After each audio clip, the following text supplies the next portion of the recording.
to begin with new information on the explosive devices planted by the New Orleans attacker. Officials are telling our John Miller that the attacker, who drove a car through that crowd in the early hours of New Year's Day, murdering 14 people, injuring dozens more, used a rare organic compound not previously seen before in the United States. And officials are trying to determine exactly how the attacker may have obtained it. These are crucial new details. We have more on this coming up here in just a moment, and it comes as we are having more information coming in on the man who blew himself up in a Cybertruck outside the Trump Hotel in Las Vegas. Officials just releasing video of Matthew Livelsberger stopping at a charging station en route to Las Vegas. You can see him there walking towards the vehicle, appears to get inside of it. Now, officials say that his act in front of the Trump Hotel was a suicide. They say Livelsberger was suffering from PTSD and had trouble in his personal life. We know Livelsberger was active duty. He served in the special forces. He'd served in Afghanistan. He was a highly decorated military member. Similarly, the New Year's Eve attacker in New Orleans, Shamsuddin Jabbar, also served in Afghanistan, also decorated for his service. His commander in Afghanistan tweeting today, quote, "I am in utter disbelief. He was a great soldier, someone who showed discipline and dedication. To think that the same individual who once embodied quiet professionalism could harbor so much hate, leading to such unspeakable atrocities, is incomprehensible and heartbreaking." But a newly uncovered audio file uploaded by Jabbar about a year ago offers a look into his religious beliefs. There he says, quote, "Satan's voice is also the misleading of people from Allah's way. They really go hand in hand." And we see what this gradually drives a person to. It's a gentle, gradual luring into the things that God has made forbidden to us.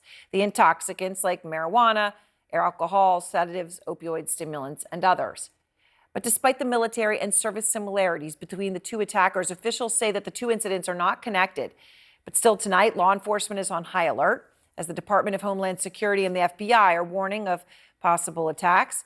We've got both stories covered tonight with Natasha Chen on the ground in Las Vegas and Omar Jimenez in New Orleans. And Omar, let's start there with you with this breaking details here that we are learning. What have you found out? Yeah, so law enforcement officials are telling our John Miller that it was a rare organic compound not previously seen in the United States that was used in the explosive devices that were found in the French Quarter area after the attack that began at the intersection just behind me. And it comes as investigators are also learning more about the actions taken leading up to the time of the attack. Tonight, investigators saying they've determined that 42-year-old Shamsuddin Jabbar set fire to the Airbnb in New Orleans where he was staying ahead of the attack. Authorities say he set a small fire in the hallway and strategically placed accelerants around the house as part of his effort to destroy evidence. All of this as federal authorities are now warning law enforcement across the country to be on the lookout for potential copycat attacks. So you're the council member that represents the French Quarter. How would you assess the ability to prevent something like this before New Year's Day in this area? Well, seeing how it hadn't happened before, I would assume that enforcement figured that we had it pretty under control. But after the events on New Year's Day, we clearly have weak spots. We clearly have vulnerabilities. I saw some of those archers on the streets, those yellow ones on the sidewalks now. Why weren't those there before? That is a question for our law enforcement. This is where that truck entered Bourbon Street in the early morning hours of the new year. There was a police vehicle here essentially stationed as a makeshift barrier as some of the city's previously installed barriers were under repair. But even if a vehicle took up this entire street, you can see there still was a good amount of space to go around that onto the sidewalk, which, as we know from video, is essentially what happened. Now you see some yellow temporary archer barriers on the sidewalk, but those were not there when this attack unfolded. The city police department has made clear in recent days that barriers previously installed to try and prevent vehicles from coming down the street were under repair ahead of February's Super Bowl in the city, and many of the current measures in place are temporary. But going back years to 2019, a private security firm warned the risk of terrorism, including by vehicular attacks, remained, quote, highly possible, and recommended the vertical safety structures that can move up and down, known as bollards, be fixed and improved immediately. That didn't happen. It's still a bit unclear as to what took so long. We are definitely going to look into this as a council to figure out who had the contracts, if they were tied up where, why was this moving forward. For some business owners who were open at the time of the attack, it was traumatic. You know, it wasn't just like a random shooting or something or whatever. This was like, you were seeing it all down the street. the extra barricades are a welcome sight for him. It's very nice to see him, and we know we have more to go. I'm happy to see them all, and I'm happy to see, all the police officers. And there is still a police presence at the entrance to Bourbon Street here. Now, obviously, we have the Super Bowl coming up next month here, and I actually asked that city councilman if he was satisfied with the security assessment or the security efforts that they've seen so far. He says those sidewalk archer barriers are just the start of what he would like to see in the wider safety picture. But of course, as you heard, he did believe there were clearly some vulnerabilities. He does expect them to have more security in the lead up to that big event, Erin. Out front now, Leon Panetta, former defense secretary and, of course, also former director of the CIA. Director, I wanted to start with you, if I may, we've got a lot of breaking details here, but with what John Miller is reporting on the New Orleans attacker. He is saying that the attacker used a rare compound, an organic one, that until now had never been seen as used in the United States, and that officials at this point are still trying to determine how the attacker may have obtained it. We don't yet have details on exactly what it is, what made it so rare. So I understand there's crucial pieces of this missing, but we do know rare organic compound never before seen used in the U.S. What does that even say to you? Well, it goes back to the fundamental finding here, which is that he was essentially a lone wolf terrorist who was inspired by ISIS.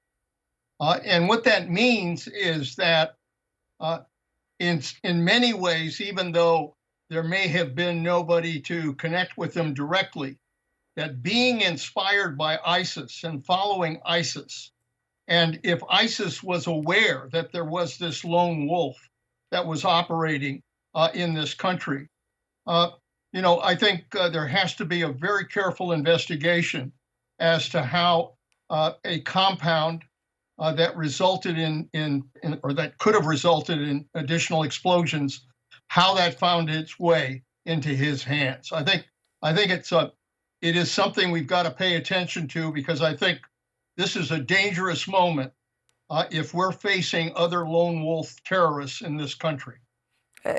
Incredibly dangerous. And, you talk about ISIS. Certainly he was inspired by ISIS at the least. But what I find interesting, Director, is that ISIS has not yet claimed responsibility for the attack, which in some cases, when these horrific things happen, even if it's simply inspired by ISIS and not directed by or known by them in advance, they still celebrate it, they take credit for it, they acknowledge it. They have not done so in this case. Why do you think that could be? Well, I don't read a lot into that, because I suspect that ISIS understands that they were the principal inspiration to this terrorist.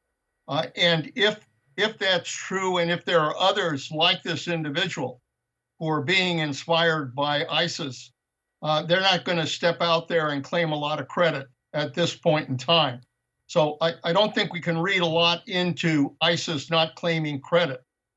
But the fact is they were there. Look, in the intelligence business, I have to tell you, the one thing we worried about the most were lone wolves. How do you track them down? How do you try to protect against this kind of random terrorist act? It is very tough to do.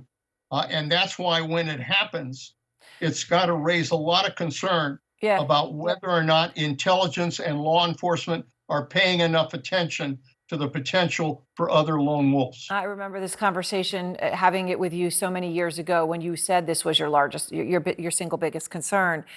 Director, are you concerned that you have two individuals, and obviously they are not related as far as we understand them in any way, but decorated military, one active duty. How much does that worry you? Well, I obviously, as a former Secretary of Defense, I don't like the idea that former soldiers who served well, at least during the time they spent in the military, that somehow there was something that happened that then turned them into terrorists. What that was, we don't know. Look, I don't think there's a direct connection here between military experience and suddenly becoming a terrorist, but I do think that what it means is we have to pay attention to people who have served, who have been in action, pay attention as to whether or not they are potential targets for ISIS to try to inspire them to conduct these kinds of attacks.